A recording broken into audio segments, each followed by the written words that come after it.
Hi, welcome to YoYo TV. Young and talented director Anil Ravipudi వరుస సినిమాలతో దూసుకెళ్తున్నారు. ఇండస్ట్రీలో ఫ్లాప్ లేని దర్శకులలో ఒకరిగా ఉన్నారు. అలాంటిది యాక్టర్ అవ్వాలనుకున్న అనిల్ రావిపూడి డైరెక్టర్ ఎలా అయ్యారు? తమన్నాకు అనిల్కు ఉన్న గొడవ ఏంటి? అనిల్ ప్రేమించిన అమ్మాయిని కాకుండా ఆమె ఫ్రెండ్ను ఎందుకు పెళ్లి చేసుకున్నాడు? మెహరిన్ ఎంగేజ్మెంట్ బ్రేకప్కు అనిల్ రావిపూడికి ఉన్న లింక్ ఏంటి? ఇవే కాకుండా మరిన్ని ఇంట్రెస్టింగ్ విషయాలను ఆయన రియల్ స్టోరీలో తెలుసుకుందాం. అనిల్ రావిపూడి 1982 ఆంధ్రప్రదేశ్లో చిలుకూరు వారి పాలెంలో ఒక మధ్యతరగతి కుటుంబంలో జన్మించాడు. తండ్రి బ్రహ్మయ్య, తల్లి అనంతలక్ష్మి. ఇతనికి రాధిక అనే అక్క కూడా ఉంది. ఇక అతని తండ్రికి అనిల్ పుట్టిన 2 ఏళ్లకే ఆర్టీసీలో బస్ డ్రైవర్గా జాబ్ రావడంతో మహబూబ్ నగర్లోని అమర్వాయ్ అనే ఊరికి కుటుంబం సమేతంగా వచ్చి స్థిరపడ్డారు. అలా అతనికి తరచూ ట్రాన్స్ఫర్ అవుతుండడంతో ఇలా అయితే పిల్లల చదువు పాడవుతుందని కుటుంబాన్ని తీసుకొచ్చి అద్దంకిలో సెటిల్ అయ్యారు. ఇక అనిల్ తన స్కూలింగ్ అంతా అద్దంకిలోనే చదివారు. చదువులో ఎప్పుడు ముందుండే అనిల్కు సినిమాల్లో నటించాలని, ఫేమస్ అవ్వాలని ఇంట్రెస్ట్ చాలా బాగా ఉండేది. ఇక అదే సమయంలో అతని బాబాయ్ అరుణ్ ప్రసాద్ పవన్ కళ్యాణ్తో తమ్ముడు, తమిళ్లో విజయ్తో బద్రీ సినిమాలకు డైరెక్టర్గా చేయడంతో అవి రిలీజ్ అయ్యి సక్సెస్ఫుల్గా దూసుకెళ్లడం చూసిన అనిల్ తన బాబాయ్ సపోర్ట్తో అనిల్ హీరో అవ్వాలనుకున్నాడు. కానీ తల్లిదండ్రులు మాత్రం చదువు పూర్తయ్యాకే ఏదైనా అని చెప్పడంతో గుంటూరులో ఇంటర్ విజ్ఞాన్ కాలేజీలో ఇంజనీరింగ్ పూర్తి చేశాడు. అక్కడే శ్వేత అనే తన క్లాస్మేట్తో అనిల్ ప్రేమలో పడ్డారు.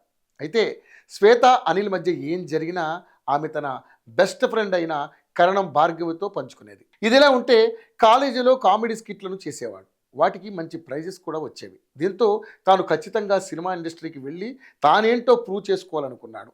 సినిమాల విషయంలోనే శ్వేతకు తనకు గొడవలు వచ్చి విడిపోయారు. అప్పటికే ఇంజనీరింగ్ను పూర్తి చేసుకున్న అనిల్ ఇండస్ట్రీలోకి ఎంట్రీ ఇవ్వాలనుకున్నాడు. అప్పటికే డైరెక్టర్గా దూసుకెళ్తున్న అనిల్ బాబాయ్ 2004లో తెలుగులో గౌతమ్ ఎస్ఎస్సి సినిమా చేస్తున్నాడు. దీంతో తాను హీరో అవ్వాలనుకుంటున్నట్లుగా బాబాయ్కి చెప్పాడు.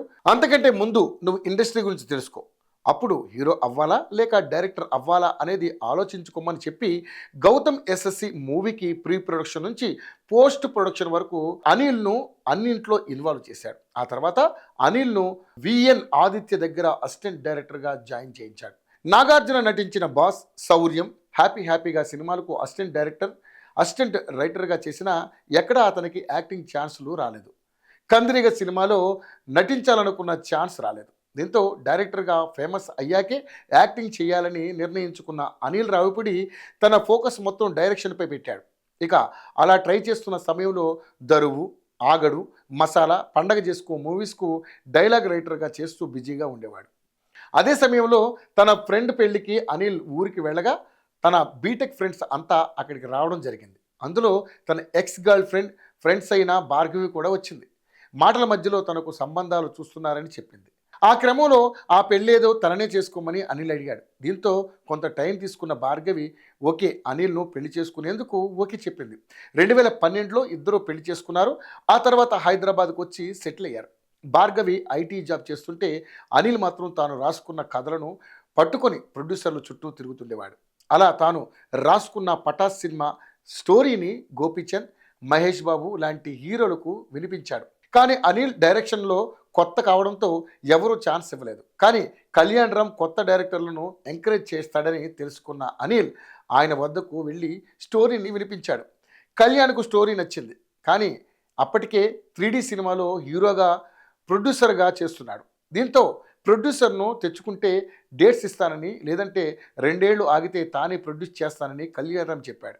అప్పటికే భార్య సంపాదనతో బతుకుతున్న అనిల్ సినిమాలను వదిలేసి జాబ్ చేద్దాం అనుకున్నాడు. కానీ ఒకసారి రుచి మరిగిన నాలుక మళ్ళీ తగ్గదని అసిస్టెంట్గా కొనసాగాడు. 2 ఏళ్ల తర్వాత కళ్యాణ్ రామ్ పిలిచి అనిల్కు అవకాశం ఇచ్చాడు. అలా 7 కోట్ల రూపాయల బడ్జెట్తో 2015లో అనిల్ రావిపూడి డైరెక్షన్ చేసిన తొలి సినిమా విడుదలైంది. హిట్గా నిలవడమే కాదు 29 కోట్ల రూపాయలను వసూలు చేసింది. అప్పటికే సినిమాకు డిస్ట్రిబ్యూటర్గా ఉన్న దిల్ రాజుకు అనిల్ హార్డ్ వర్క్ నచ్చడంతో మంచి కథలు ఉంటే చెప్పమని సినిమా తీద్దామని చెప్పారు. అప్పుడే అనిల్ రావిపూడి సుప్రీం సినిమా స్టోరీని దిల్ రాజుకు వినిపించాడు. ఆ స్టోరీ నచ్చడంతో సాయి ధరమ్ తేజ్తో రాశి ఖన్నాను హీరోయిన్గా పెట్టి సినిమాను తీశారు. 20 కోట్ల బడ్జెట్తో సినిమాను తీయగా సినిమా హిట్ అయ్యి 44 కోట్ల రూపాయలను వసూలు చేసింది. ఈ సినిమా సమయంలోనే రాశి ఖన్నాతో అనిల్కు మంచి పరిచయం ఏర్పడింది. అంతేకాకుండా గుడిలో ఇద్దరు కలిసి పూజలు చేయడంతో త్వరలో పెళ్లి చేసుకోబోతున్నారనే టాక్ కూడా నడిచింది. అదే టైంలో రవితేజతో అనిల్ రాజా ది గ్రేట్ మూవీని ప్లాన్ చేశాడు. ఈ సినిమాలో కూడా రాశి ఖన్నాను హీరోయిన్గా పెట్టాలనుకున్నాడు. కానీ మెహరీన్ అయితే బాగుంటుందని కొంతమంది చెప్పడంతో రాశి ఖన్నాతో ఈ సినిమాలో ఐటెం సాంగ్ చేయించాడు. ఈ విషయంలోనే రాశి ఖన్నాకు అనిల్కు మనస్పర్ధలు వచ్చి బ్రేకప్ కూడా జరిగింది. ఆ తర్వాత ఆమె తన ఫోకస్ను తమిళ ఇండస్ట్రీపై పెట్టింది. అవేమీ పట్టించుకొని అనిల్ ఇక మెహరీన్తో F2, F3 సినిమాలను తీశాడు. అయితే F2 సినిమా తర్వాత మెహరీన్ బిష్ణోతో ఎంగేజ్మెంట్ను చేసుకుంది.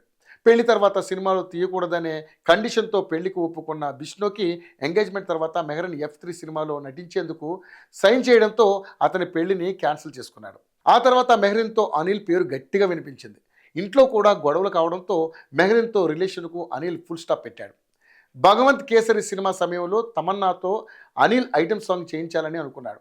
అందుకు భారీ సెట్ కూడా వేయించాడు. కానీ తమన్నా మాత్రం షూటింగ్కు రాకుండా ఫోన్ స్విచ్ ఆఫ్ చేసుకోవడంతో భారీ నష్టం వచ్చింది. ఆ తర్వాత నుంచి అనిల్ తమన్నాతో మాట్లాడడం మానేశాడు. చివరకు ఐటెం సాంగ్ లేకుండానే సినిమాను రిలీజ్ చేశారు. ఈ సినిమా మంచి టాక్ను అందుకుంది. ఆ తర్వాత 2025 సంక్రాంతికి వస్తున్న సినిమాతో బ్లాక్ బస్టర్ హిట్ను అందుకున్నాడు అనిల్ రావిపూడి.